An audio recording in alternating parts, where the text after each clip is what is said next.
Coesão textual. Olha, esse é um daqueles tópicos que a gente sabe que derruba muito candidato em concurso, né? Mas hoje a gente vai desvendar as regras e principalmente os truques que as bancas usam. O objetivo é que isso aqui não seja mais um problema no dia da sua prova. Vamos lá? Para começar, a gente precisa entender o jogo. As questões de coesão, no fundo, são como quebra-cabeças. Elas são montadas de propósito para testar nossa atenção aos mínimos detalhes do texto. E para dominar esse quebra-cabeça, o primeiro passo é separar as coisas.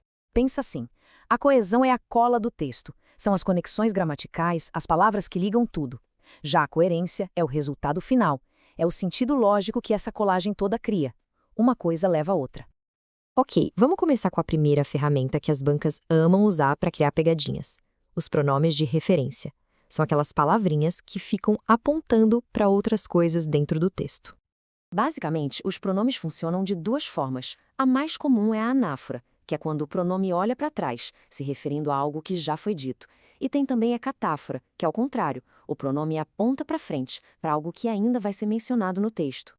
Agora, atenção total aqui. Essa tabela é ouro. Ela vai muito além daquela regrinha simples de perto e longe que a gente aprende na escola.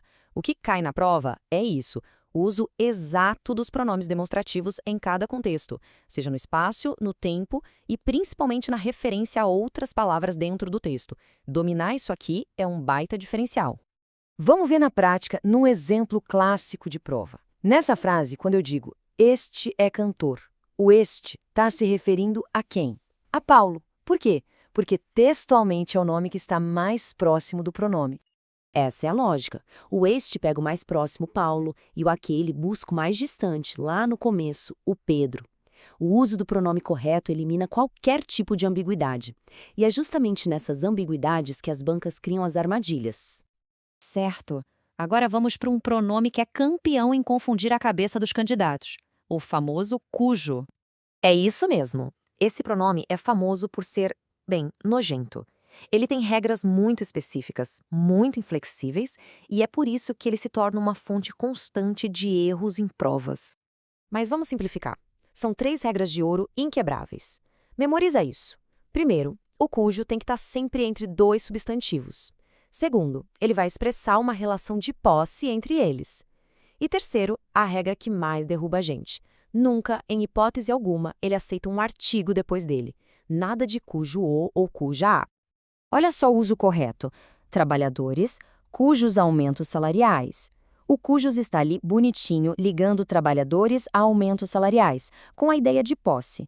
Ou seja, os aumentos salariais dos trabalhadores. Simples assim. E aqui vai um truque mestre, uma carta na manga que as bancas adoram usar. É preciso entender as duas funções diferentes que a expressão o que pode ter. Às vezes, o que pode ser trocado por aquilo que. Em outros casos, a expressão inteira, o que, funciona como isso, retomando uma ideia completa que foi dita antes. Muito bem, já passamos pelos pronomes. Agora, vamos para a segunda grande ferramenta da coesão textual: as conjunções. São elas que constroem a lógica do texto, que dão a direção do argumento.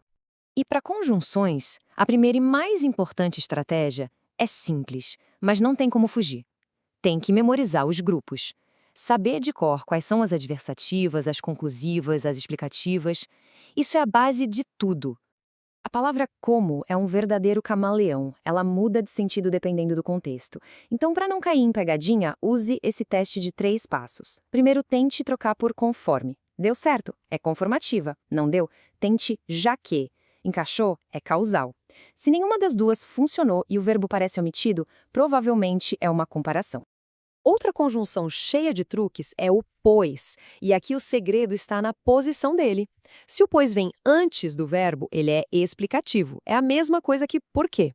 Mas se ele vem depois do verbo, aí o sentido muda completamente. Ele vira conclusivo, sinônimo de portanto. A posição muda tudo. Para fechar com chave de ouro, vamos consolidar tudo isso. Vamos resumir os truques mestres que, de verdade, resolvem a maioria das questões desse tema. São 3 pontos-chave, se for para lembrar de algo que seja disso aqui. Vamos lá, recapitulando. Primeiro, domine os 2 significados possíveis de o que. Segundo, sempre passe pelo checklist de 3 pontos do cujo.